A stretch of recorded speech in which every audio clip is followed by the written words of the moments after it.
நாடாளுமன்ற குளிர்கால கூட்டத்தொடரில் முக்கிய பிரச்சனைகளை பற்றி பேசுவதை விட்டுவிட்டு பிரதமர் மோடி நாடக உரை நிகழ்த்துகிறார். எதிர்க்கட்சித் தலைவரும் காங்கிரஸ் தலைவருமான மல்லிகார்ஜுன கார்கே பேச்சு.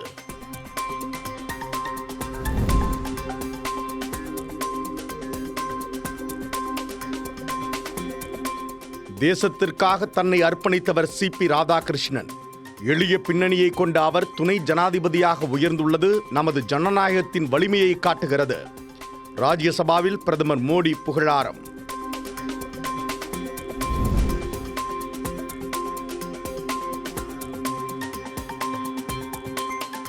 தமிழக கவர்னர் மாளிகையான ராஜ்பவன் லோக்பவன் தமிழ்நாடு என பெயர் மாற்றம் செய்யப்பட்டுள்ளதாக அதிகாரப்பூர்வ அறிவிப்பு.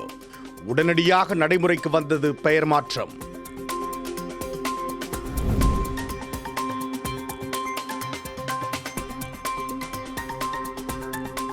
தென்காசியில் 8 கோடி ரூபாய் மதிப்பில் 14 புதிய பேருந்துகள்.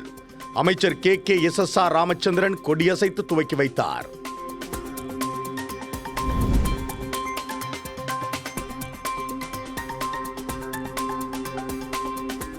சிதம்பரம் அருகே தொடர் மழையின் காரணமாக 5000 ஏக்கர் நெல் பயிர்கள் வெள்ள நீரில் மூழ்கி உள்ளதால் விவசாயிகள் கவலை. பிச்சாவரம் உப்பனாற்றில் ஆகாய தாமரைகள் அடர்ந்துள்ளதால் வெள்ள நீர் வடியவில்லை என விவசாயிகள் குற்றச்சாட்டு.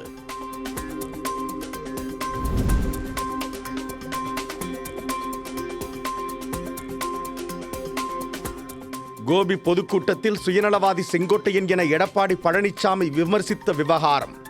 அவர் பெரிய தலைவர் அல்ல, அவருக்கு பதில் சொல்ல வேண்டிய அவசியம் இல்லை என கோவை விமான நிலையத்தில் தாவேகா நிர்வாக குழு தலைமை ஒருங்கிணைப்பாளர் செங்கோட்டையன் பேட்டி.